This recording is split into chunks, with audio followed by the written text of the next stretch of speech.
since you've been speaking of multilateralism, I want to put some focus on the UN, sir. But we've been seeing, like you clearly mentioned as well, that UN is not being very efficient in a lot of things for a lot of reasons, sir.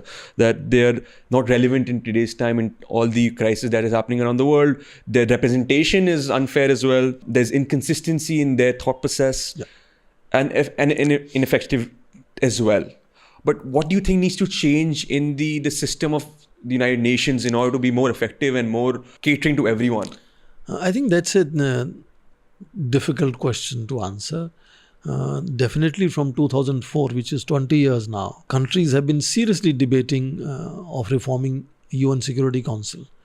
There was a time in early 2000s when Germany, Japan, Brazil and India came together that we need to reform UN Security Council. And it is not that UN never reformed itself.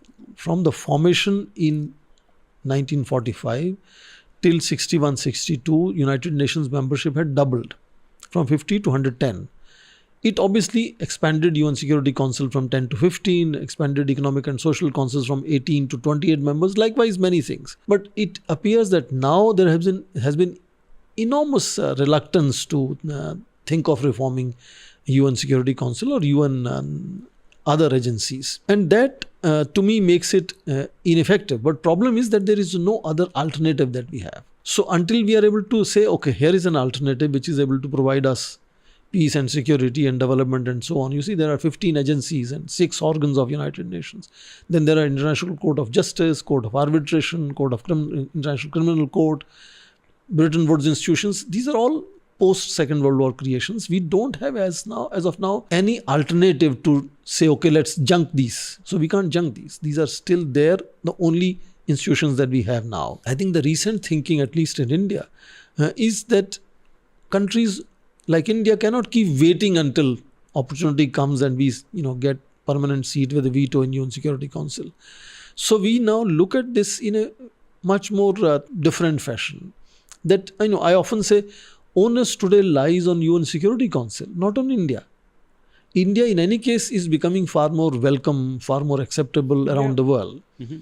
So United Nations Security Council minus India is perhaps less credible than India outside UN Security Council. So in fact, if you look at least I, for one, read this in the speeches that Prime Minister and Foreign Minister make, that perhaps we have stopped being myopic as to what can India get from reforming these institutions. India now increasingly talks about how to make these institutions far more effective by making them far more representative, because focus is on global peace and development.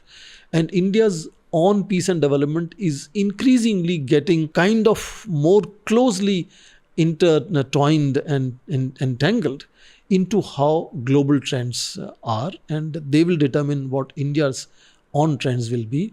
Simply put, 1.4 billion people out of 8 billion, that itself is much larger part of the whole world.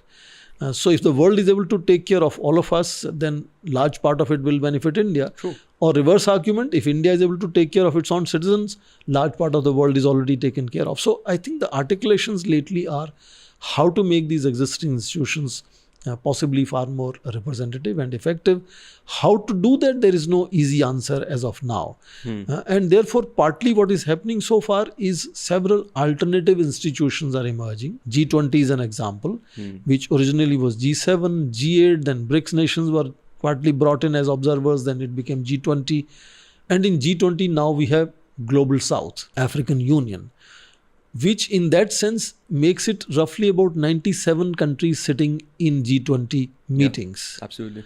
Which makes it a parallel or mini United Nations. And if you look at the whole spectrum of issues that they are dealing with all the time, it does make something look like United Nations, because it is from women empowerment to taxing the super rich to climate change to terrorism to all kinds of issues are there on discussion. United Nations not being able to change is giving space to these, particularly I call them emerging economies.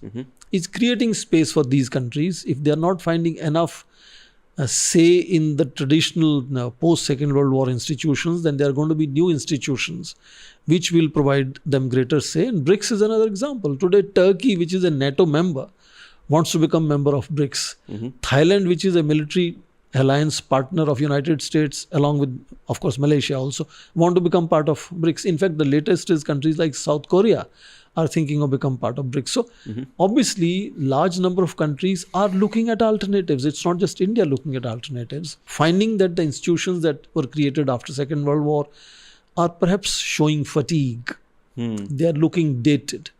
And if they are not able to change, then world has to survive and address the challenges, take the opportunities through these alternative arrangements, which are largely also becoming, as I said, flexible groupings. What you just watched was just the tip of the iceberg. If you're as curious as us on subjects that govern the world and our lives, you're at the right place. Do consider subscribing, because the next conversation might just change how you see the world. Until then, keep reimagining yourself and know that the power of change lies within you.